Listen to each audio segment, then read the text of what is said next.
Hello everyone, welcome to episode 5 of Under the Skin.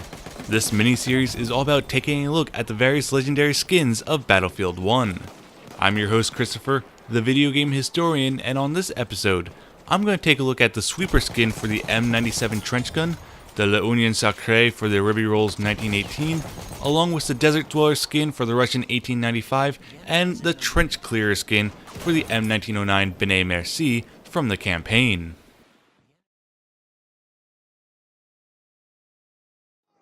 Starting off is the Desert Dweller skin you get for finding all the field manuals and completing all the challenges, for nothing is written from the campaign. This skin for the Russian 1895 is named after the desert-dwelling nomads of Arabia, the Bedouins. The Bedouin people have a long and rich history and culture that dates back centuries. While many ancient people decided to settle near rivers and water, the Bedouins settled in the desert. They were some of the first converts to Islam, and the Sunni sect plays a large part in their traditions and culture. They are typically seen as the representatives of past Arabian culture, however are distinct from traditional Arabs due to their extensive kinship networks that provide community support and the basic necessities for survival. Traditionally, Bedouin men wore long head covers that were either all white or red and white, held in place by a black cord.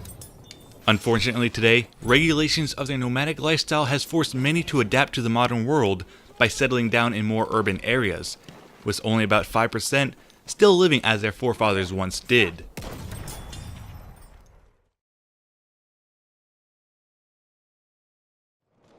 Next up is the sweeper skin for the M1909 trench gun.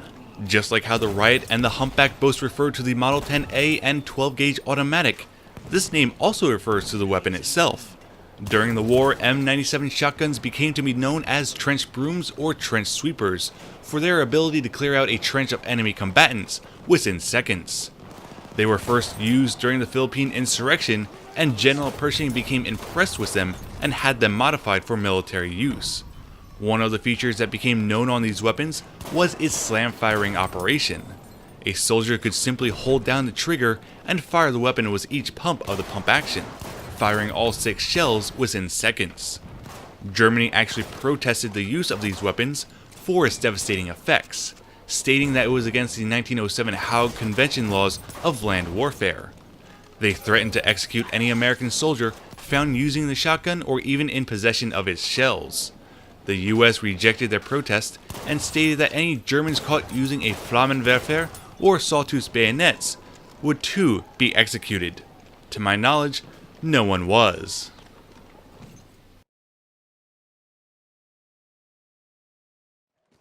Again from the assault class is the skin for the Ribeyrolles 1918, the l-Union Sacree. This was a political truce in the form of solidarity in France that was basically an agreement that the political left would not oppose the government in any way or call for strikes during wartime.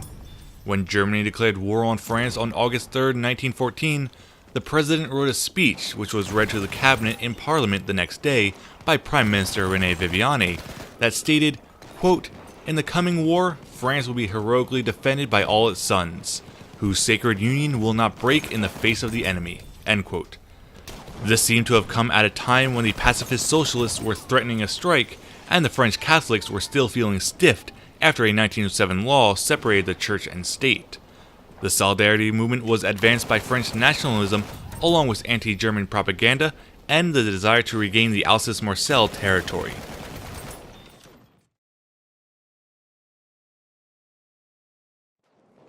Finally, last up is the Trench Clearer skin for the M1909 Benet-Mercie.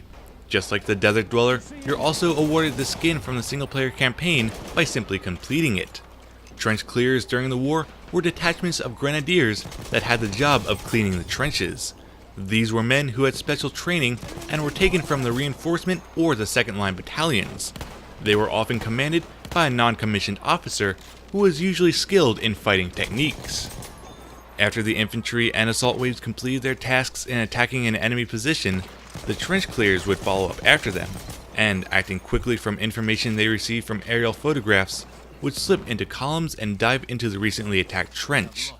They would toss grenades into the shelters and dugouts, ensuring there were no enemy soldiers left alive or pockets of resistance left.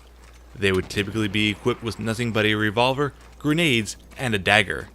Once their task was completed, they took over the occupation of the trench armed with machine guns. That's all for this episode of Under the Skin. Hopefully you all enjoyed it, and if you had, please go ahead and like this video, subscribe to my channel, and leave your comments down below. Also be sure to like me on Facebook and follow me on Twitter. Until next time, see you on the battlefield.